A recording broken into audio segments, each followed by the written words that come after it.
Sa karagdagan pa nating mga balita, pag-uulat mula naman sa impila ng DWALFM, Radyo Totoo, CMN, Batangas. CMN Live Nationwide. Renz Belda, magandang araw sa iyo. Magandang umaga Ariel, magandang umaga Pilipinas. Mas pinaigting ng Philippine National Police Regional Office 4A ang pag-aksyon upang makamit ang payapat ligtas na midterm National and Local Election o MNLE 2025 na gaganapin sa Mayo 12 ngayong taon.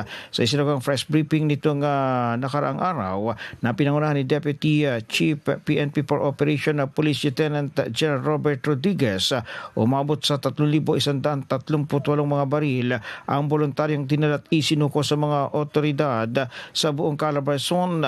Bahagi ito ng implementasyon ng Implant Feel Safer of Firearms and Explosive from Candidates, Supporters, Kins, Juridical for Safekeeping and Disposal, an effort leading to secure, accurate and fair election na ipinapatupad ng PNP sa Calabarzon sa pakikipagtulungan sa Commission on Election alinsunod sa umiiral na gunban. Kasabay nito ay ibinahagi rin ng PRO Calabarzon ang resulta ng iba pang programang kanilang isinasagawa tulad ng pagpapatupad ng search warrant checkpoint operation na police patrol Opland Bacal kung saan nakakumpiska ng tinatayang 414 na mga baril at nahuli ang 313 individual. Ganyan din ang Opland Katok na umabot naman sa 1,187 firearms ang voluntaryong ibinigay para sa pag-iingat ng kapulisan. Pinaalalahanan ni PRO 4A Deputy Regional Director for Administration Police Colonel Melvin Napiloy ang publiko na ipinagbabawal ang hindi otorisadong pagdadala ng baril tuwing eleksyon at sino mong mapapatunayan na lumawag dito ay maharap sa karampatang kaparusahan.